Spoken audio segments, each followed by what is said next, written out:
Welcome back! Panibagong video na naman ang ibabagi ko sa inyo ngayon.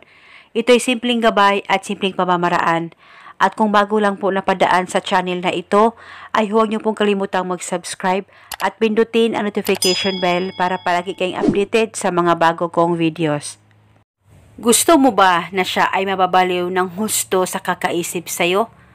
Malayo o malapit man kayo sa isa't isa? At ikaw lamang ang pagkakaisipin niya sa lahat ng oras, at ikaw lang ang magiging laman ng kanyang puso't isipan. Pwes, gawin mo itong ritual na ibabahagi ko sa inyo ngayon. Dapat buo ang loob at tiwala mo sa paggawa nito. At pwede ito gawin sa kahit na anong araw o oras na gusto mo.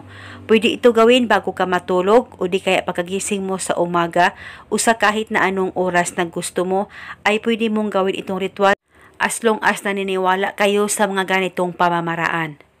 Ang gagawin mo lamang, maghanda ka ng isang buo ng dahon ng laurel.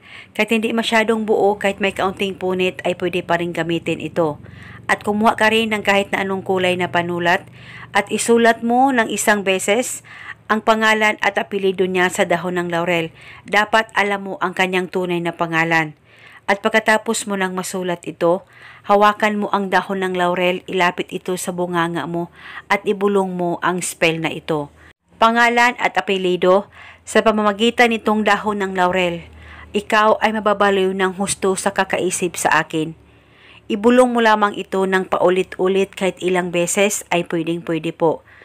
At pagkatapos, halikan mo lamang ng isang beses ang dahon ng laurel. At pagkatapos, ilagay mo lang ito sa unan mo sa tuwing ikaw ay matutulog.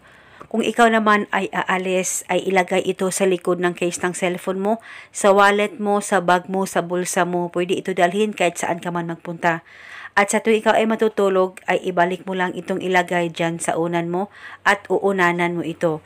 At paniguradong siya ay mababaliw ng husto sa'yo, malayo o malapit man kayo sa isa't isa. Basta palagi lang magtiwala at sabayan ito ng panalangin at hilingin ito ng buong puso. At paniguradong maganda po ang tagbo ng relasyon ninyong dalawa ng partner mo. At eto muna sa ngayon, maraming salamat po sa panunood. May God bless us all.